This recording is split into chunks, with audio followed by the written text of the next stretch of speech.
ಆ ಮುಕುಂದನ ನೆನಹು ನಮಗೆ ನಿರಾಮಯವು. ನೀವಿರಲು ಚಿಂತಾವೈ ಮನಸ್ಯದ ವೇಧೆ ಮುರಿದುದು ಸಾಕದಂತಿರಲಿ. ಈ ಮಹೋತ್ಪಾತ ಪ್ರಬಂಧ ವಿರಾಮ ಕರ್ಮವ ಬೆಸಸಿಯೇನೆ ನಗುತ್ತಾ ಮುನೀಶ್ವರ ನುಡಿದ ನವನಿಪತಿ ಶಿರೋಮಣಿಗೆ. ಇದು ಕಣ ಕುರುರಾಯ ವಂಶಾಭ್ಯುದಯ ವಿಗ್ರಹ ಪೂರ್ವ ಸೂಚಕವಿದು ಸುಯೋಧನ ನೃಪನ ಕತಿಪಯ ಕಾಲ ಸುಖ ಬೀಜ. ಇದು ಸಮಸ್ತ ಕ್ಷತ್ರ ಕುಲವಾರಿದ ಘಟೋಚ್ಚಾಟನ ಸಮೀರಣ. ಇದರ ಫಲ ನಿಮಗಪಜಯಾವಹವೆಂದನ ಮುನಿಪ. ಅರಿದಿಹುದು ನೀನಾಪ್ತವಚನವ ಮರೆಯದಿರು. ವೇದೋಕ್ತ ಕರ್ಮದ ಹೊರಿಗೆ ನಿನ್ನದು ನಿನ್ನ ಹೊದ್ದುದು ಕಲುಷ ಕಲಿಮಲದ. ಕರುಬರಿ ಕೌರವರು ಮಖವಿದು ಮೆರೆದುದದ್ಭುತವಾಗಿ.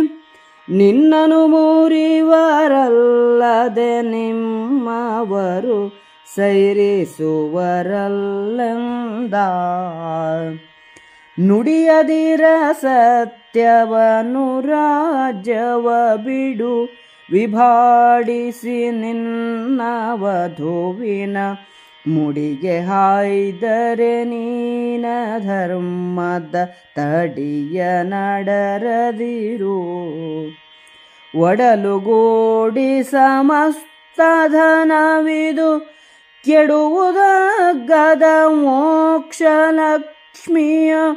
ಮುಡಿಗೆ ಹಾಯ್ ಒಡೆ ಸತ್ಯವೊಂದನೆ ನಂಬು ನೀನಿಂದ. ಧರ್ಮರಾಯನು ವೇದವ್ಯಾಸನಿಗೆ, ನೀವು ಇರುವುದರಿಂದ ನನಗಿದ್ದ ಚಿಂತೆಯ ನೋವು ಮಾಯವಾಯಿತು. ಶ್ರೀಕೃಷ್ಣನ ಸ್ಮರಣೆಯು ನಮಗೆ ಸದಾ ನೆಮ್ಮದಿಯನ್ನುಂಟು ಮಾಡುತ್ತದೆ.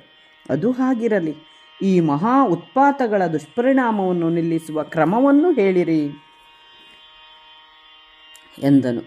ವೇದವ್ಯಾಸ ಮುನೀಶ್ವರನು ಧರ್ಮರಾಯನಿಗೆ ಆಗ ಈ ರೀತಿಯಾಗಿ ಹೇಳಿದನು. ಈ ಉತ್ಪಾತಗಳು ಕೌರವ ವಂಶದ ಅಭ್ಯುದಯಕ್ಕೆ ಬಂದೊದಗುವ ಕುತ್ತನ್ನು ಸೂಚಿಸುತ್ತವೆ. ದುರ್ಯೋಧನನು ಕೆಲವು ಕಾಲ ಸುಖದಿಂದ ಇರುತ್ತಾನೆ. ಸಮಸ್ತ ಕ್ಷತ್ರಿಯ ಕುಲಗಳೆಂಬ ಮೋಡಗಳನ್ನು ಹಾರಿಸುವ ಬಿರುಗಾಳಿ ಇದು. ನಿಮಗೆ ಅಪಜಯವು ಕಾದಿದೆ ಎಂದು ಈ ಉತ್ಪಾತಗಳು ಸೂಚಿಸುತ್ತವೆ. ಈ ರಾಜಸೂಯ ಯಾಗವು ಮಹಾದ್ಭುತ ತೇಜಸ್ಸಿನಿಂದ ಮೆರೆಯಿತು.